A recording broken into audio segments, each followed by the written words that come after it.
Hello everyone, ఇది మందార పుష్పము. మరి మందార పుష్పంలో ఉండేటటువంటి భాగాల గురించి మనం తీసుకొని చూసినట్లయితే దీంట్లో మనకి ఇది పుష్పానికి ఉండేటటువంటి కాడ లాంటి భాగాన్ని పుష్ప వృంతం అని చెప్తారండి.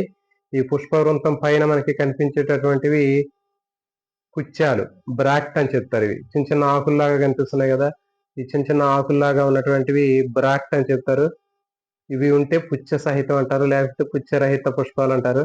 వీటిలో కనిపిస్తున్నాయి కదా, చిన్న చిన్న కాడల్లాగా ఉన్నాయి, ముళ్ళు లాగా ఉన్నాయి. వీటిని బ్రాక్ట్, పుచ్చాలు అని చెప్తారు. పుచ్చ సహిత పుష్పాలు అంటారు. ఇవి మొగ్గ దశలో పుష్పాన్ని రక్షించడానికి ఉపయోగపడతాయి. తర్వాత వీటిని తీసేస్తున్నాను. వీటిని తీసేస్తే ఇదిగోండి, మనకి గ్రీనిష్ గా కనిపించేటటువంటిది ఏది అంటే ఇది రక్షక పత్రావళి. రక్షక పత్రావళి, ఈ రక్షక పత్రావళిలో ఒక్కొక్క తమ్మిని మనకి రక్షక పత్రాలు అంటారు. ఇవన్నీ కూడా రక్షక పత్రాలు. ఇవన్నీ విడివిడిగా ఉంటే అసంయుక్తం అంటారు, కలిసిపోయి ఉంటే సంయుక్త రక్షక పత్రావళి అంటారు. దీంట్లో ఎన్ని ఉన్నాయో మనం కౌంట్ చేద్దాం. 1 2 3 4 5 5 రక్షక పత్రాలు అనేవి కనిపిస్తున్నాయండి. ఈ రక్షక పత్రాల తర్వాత మనకి కలర్ఫుల్ గా ఉండేది ఆకర్షక పత్రావళి. ఇది ఆకర్షక పత్రాలు ఎన్ని ఉన్నాయి దీంట్లో మనకి, ఇవి కూడా మనకి తీసుకున్నట్లయితే 1 2 3 4 5 5 ఆకర్షక పత్రాలు ఉన్నాయి. ఈ 5 ఆకర్షక పత్రాలు ఉన్నాయి. ఇప్పుడు ఇవి తీసేస్తే మనకి ప్రత్యుత్పత్తి అవయవాలు అనేవి కనిపిస్తూ ఉంటాయి. వీటిని మనం జాగ్రత్తగా తీసే ప్రయత్నం చేద్దామండి.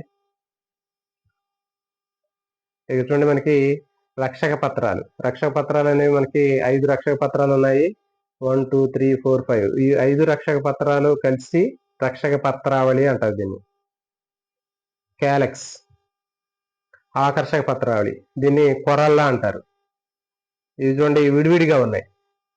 ఆ రక్షక పత్రాలన్నీ కలిసి ఉన్నాయి, కానీ ఆకర్షక పత్రావళి విడిగా కనిపిస్తూ ఉంది. ఇవి తీసేస్తే, ఆకర్షక పత్రాలు తీసేస్తే మనకి లోపల ప్రత్యుత్పత్తి భాగాలు అనేవి కనిపిస్తాయండి. ఇది లోపల ఉండేటటువంటి ప్రత్యుత్పత్తి భాగాలు. స్త్రీ పురుష ప్రత్యుత్పత్తి భాగాలు రెండు కూడా ఉన్నాయి కాబట్టి దీన్ని ద్విలింగ పుష్పం అని చెప్తారు. బైసెక్సువల్ ఫ్లవర్ అని చెప్తారు. ఇది ద్విలింగ పుష్పం. దీంట్లో స్త్రీ పురుష ప్రత్యుత్పత్తి భాగాలు రెండు ఉంటాయి. ఈ ఎట్లా ఉంటాయి అనేది నెక్స్ట్ ఇప్పుడు ఇంకొక వీడియోలో చూద్దాం.